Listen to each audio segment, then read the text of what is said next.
Up, everybody? Just getting up.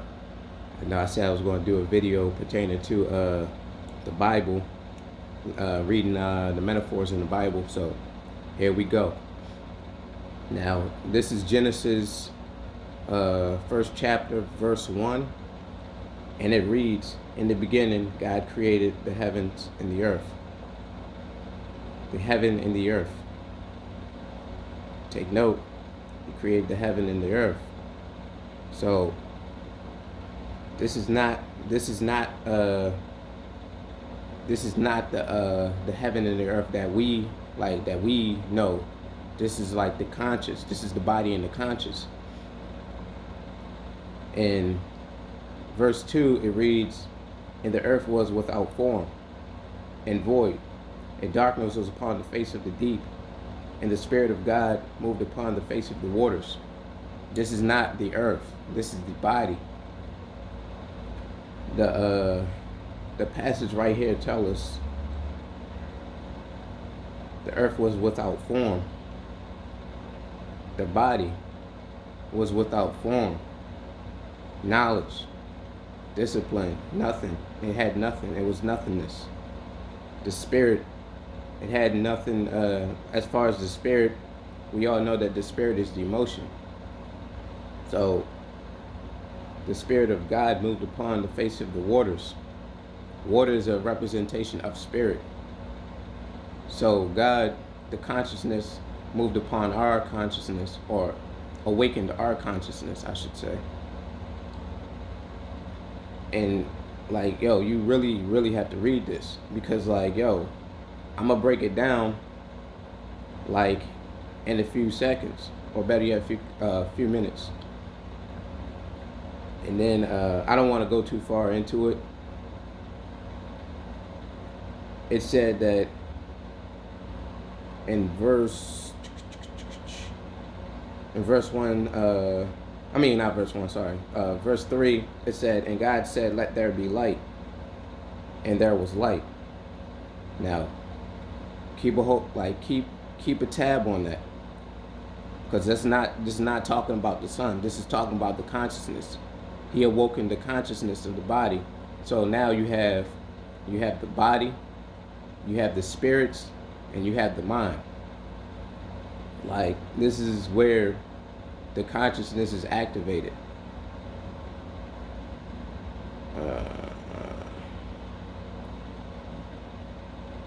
And going into verse 4, it says, "And God saw the light, and it was good. And God divided the light from the darkness." So the light from the darkness, the conscious from the ignorant. Skipping that it goes back into the Bible, day and night and all that stuff. He called the light day and called the darkness night and all that stuff. All right, here we go. In verse 6, it says, "And God said, let there be a firmament in the midst of the waters, and let it divide the waters from the waters," which I believe it was a typo, because I believe it was supposed to be the waters from the waters of the sky, aka the sky. That's why they, I guess, consider the sky blue. But it says in verse 7, "And God made the firmament and divided the waters which were under the firmament from the waters which were above the firmament. And it was so. And God called the firmament heaven. And the evening of the morning was the second day." So, two, duality, the dividing of the heaven and the earth, which is, the heaven from the water, which is the conjunction, which I said it so many times, I believe, in the past videos, which is the conjunction of Uranus and Neptune. Neptune is the planet that represents, of course, the god Neptune, which represents the waters or the seas. And Uranus represents the sky, known as the sky god Uranus. And I believe the Roman pantheon. But that was talking about a conjunction that had nothing to do with the actual waters of the earth and the sky of the earth. It had nothing to do with that. It was just telling you that the conjunction was now over. And I believe that Uranus deals with I'm gonna have to do a single video on that because I can't get it. I just woke up. Sorry, y'all. I can't think of it off the top of my head, so it's gonna be a part 2 of this. Definitely gonna be a part 2 of this. But yo, keep that in mind. I'm gonna drop the video probably most likely tonight, if not tomorrow. But yo, most likely tonight. But going back into it,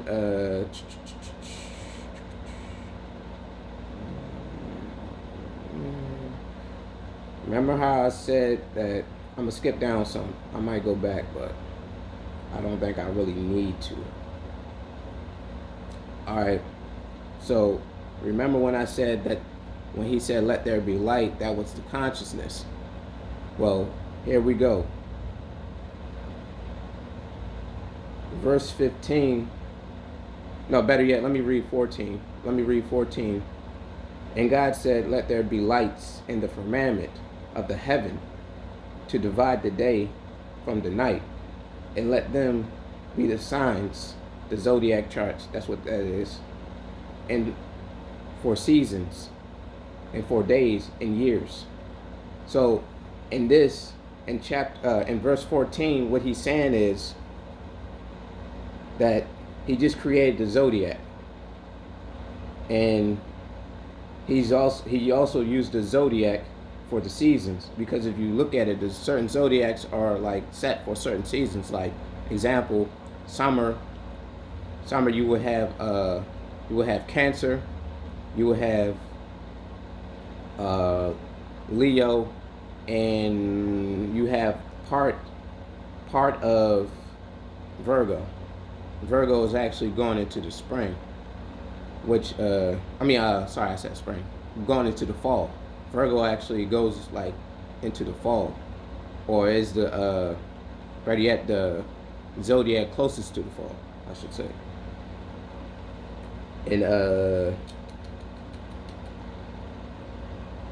of course, and for the days and years. So he's pretty much talking about like your astrology charts, like for the day. Like you have different like energies that happen during the day, like the solar prominence, like from the moon, the sun, Mars, like the day, the planets that we're pretty much like affected by on a daily. Like Sunday, of course, it represents the solar prominence of the sun. We get that every Sunday. Moon day, Monday, we get the solar prominence from the moon, and so forth. Years. So pretty much, and God said, let there be light in the firmament in the heaven, and divide the day from the night, and let them be the signs and the seasons, and for days and for years. And the years is actually not a physical year, it's actually a solar year. Like the ages, like the age of Aquarius, the age of Pisces, like all that. That's pretty much what it's saying. It's not saying like an actual year. So you can't really take it for like literal. You can't take it for a literal like statement. And let them be the lights of the firmament in the heaven to give light upon the earth. And it was so. So he's talking about the stars now. That's our sun.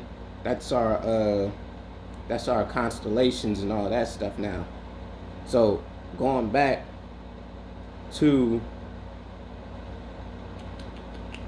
the beginning, where he said, "Let there be light." Again, he was not talking about the sun, because he has not yet created that. So if you're reading this from a religious perspective, then this would make absolutely no sense. This would make absolutely no sense, because like, if he didn't make the sun yet, how's there day and night? How's there day and night? If he didn't make the sun, he said that he made the sun and the constellations in verse 15. Verse 15 again, and and let them be, no, my bad, 14, my bad. And God said, let there be lights. Let there be lights. Not let there be light. Let there be lights in the firmament of the heaven to divide the day from the night. That's the physical. That's the physical planet now. To divide the day from the night and let them be the signs and the seasons and for days and in years. Like, that's where, like, he created the sun, if you believe that. But going back to the beginning, this is all about consciousness. Verse 2, and the earth was without form and void, and darkness was upon the face of the deep. And the Spirit of God moved upon the face of the waters. That is talking about the consciousness. That is creating the emotions. Giving us the, the Spirit of God, the emotions, that is the higher consciousness. That is the higher consciousness giving life to the lower consciousness. So, like, yo, this is not what you think it is. And then verse 3 goes to say, and God said, let there be light, and there was light. Consciousness. He awakened the consciousness. So the higher self realizing the lower selves. The waters, the face of the water. And that is spirit, the lower spirit. Because he said, let's make man in our image later on. So, like, yo, that's the lower self and the higher self. The lower self realizing the higher self realizing the lower self.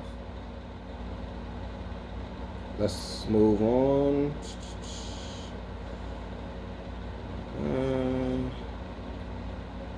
So I definitely want to talk about where he created man. All right. So, verse 27. So God created man in his own image, and in the image of God created he him. Male and female created he them. Okay. That's where it gets spicy. Spicy. So, all right. Keep that in mind. Remember, he took the rib from Adam. He took the rib from Adam and created Eve. But right here in 27, which 2-7, that's 9, that's completion. Numbers, bro. Remember the numbers. It says right here in 27, verse 27, so God created man in his own image. In the image of God created he him. Male and female created he them. So this right here, it like, yo, it distorts everything. But going back to 26, which is 8, which is the sign of infinity, when you turn it over on its side, it says, and God said, let us make man in our image. Let's make man in our image. So, what are we talking about now? Is this a complete contradiction? Is this a complete contradiction?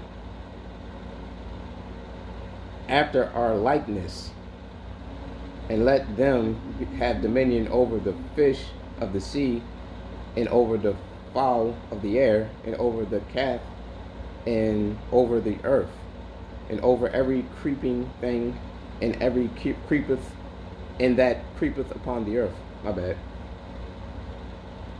So God created man in his own image.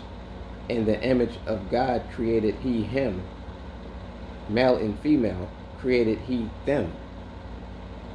So pretty much when you read it from like a religious perspective, like, yo, that's a whole contradiction and a half. But I mean, hey, but when you turn on the spirit and you really pay attention to what he's saying, he's not talking about man or female. I mean, despite it saying that, he's talking about the energies, the feminine principle and the mental, the male principle. So if you read that carefully, you see, like, okay, so if you didn't make Eve until like you took the rib from Adam allegedly, how did you create male and female? So you got to rewind that and then read it again, because like, yo, God created him, male and female, him. So he's not like this, like take out gender. This is like a humanoid. Pretend this is a humanoid. He gave that humanoid like the feminine and the masculine principles right here. Created them. So this person that he created had the balance of the masculine and feminine principle. This is actually the breakdown of the manifestation of the principles, the laws of the universal laws, or the hermetic principles. This is not like, yo, this is not really going like directly. I mean, it is, but it's not really as far as the physical. Like, it is to a degree, but at the same time, they're like, the metaphors are telling you that he's creating more so principles, which is the confusing part. This is where a lot of the confusion would come in, and which would be more of the contradictions.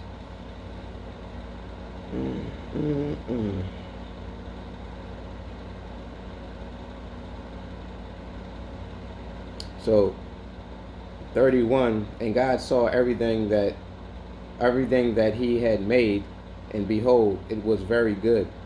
In the evening and the morning were the sixth day. So the sixth day, he created everything. 6 is the spiraling of down, like the spiraling energy down. 6 and 9 are the same number. 6 just represents the downward energies, the downward, like the physical, the lower self. This is the creation of the physical, the material plane, like to a degree. So 4 is the square, the completion of the square. 31 represents 4. 31 is 4, the square. That's the 4 elements, the 4 aspects of the self. So 6 on the 6th day, 6 again represents the lower self, or the lower, the number of man. So you have to definitely know numerology to understand what this is like. This is like representing. This is completion. This is the lower completion, or the number of the lower self. Yeah, but I ain't trying to bore y'all too much with this rhetoric. Hopefully y'all got a little something out of this, and I definitely will be back with the full breakdown of the dividing of the firmament, which was the lower waters and the higher waters, or aka Neptune and Uranus. I'm gonna definitely go in deep, so I'll probably finish that up tonight, as far as like going ham, old terms and shit.